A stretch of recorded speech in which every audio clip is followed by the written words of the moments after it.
Hello welcome back to our channel. അപ്പോൾ ഇന്ന് നമ്മളൊരു അടിപൊളി വീഡിയോ ആയിട്ടാണ് വന്നിരിക്കുന്നത്.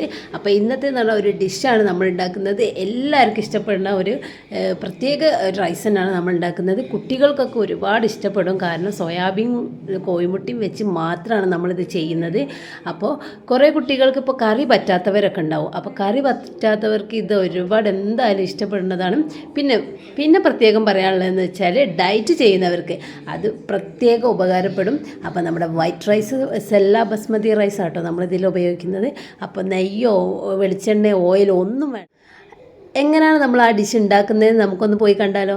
ആദ്യം നമ്മൾ കുറച്ച് സോയാബീനും മുളക് പൊടിയും ഉപ്പും മഞ്ഞൾപ്പൊടിയും കുറച്ച് ഗരം മസാല ഇട്ട് ഒന്ന് മാഗ്നേറ്റ് ചെയ്തിട്ട് ഒന്ന് പൊരിച്ചെടുക്കുക. അതെല്ലാവർക്കും അറിയുന്നതാണല്ലോ. പിന്നെ നമ്മുടെ റൈസ് ഒന്ന് വേവിച്ച് ഊറ്റി വെക്കാം. പിന്നെ 2 മുട്ട എടുത്തിട്ട് അതിൽ കുരുമുളക് പൊടി ഉപ്പ് ഇട്ടിട്ട് ഒന്ന് അടിച്ചിട്ട് വെക്കാം. എന്നിട്ട് കോഴിമുട്ട നന്നായിട്ട് സ്ക്രാമ്പിൾ ചെയ്തെടുക്കാം. എന്നിട്ട് അതിലേക്ക് നമ്മൾ റൈസ് ഇട്ട് കൊടുക്കുക. അതിലേക്ക് റൈസ് ഇട്ടതിന് ശേഷം മിക്സ് ചെയ്യുക. എന്നിട്ട് മിക്സ് ചെയ്തിട്ട് വീണ്ടും സോയാബീൻ നമ്മൾ പൊരിച്ച് വെച്ച സോയാബീനും കൂടി മിക്സ് ചെയ്യുക. ഇത്രയേ ഉള്ളൂ നമുക്ക് പണി. തീരെ പണിയും ഇല്ല, പെട്ടെന്ന് ഉണ്ടാക്കാനും പറ്റും, എല്ലാവർക്കും ഇഷ്ടപ്പെടുകയും ചെയ്യും. അപ്പോൾ നന്നായിട്ട് മിക്സ് ചെയ്ത് നമ്മുടെ സാധനം ഇവിടെ റെഡിയാണ്. അപ്പോൾ വീഡിയോ ഇഷ്ടപ്പെട്ട എല്ലാവരും ലൈക്ക് ചെയ്യുക, ഷെയർ ചെയ്യുക, സബ്സ്ക്രൈബ് ചെയ്യുക.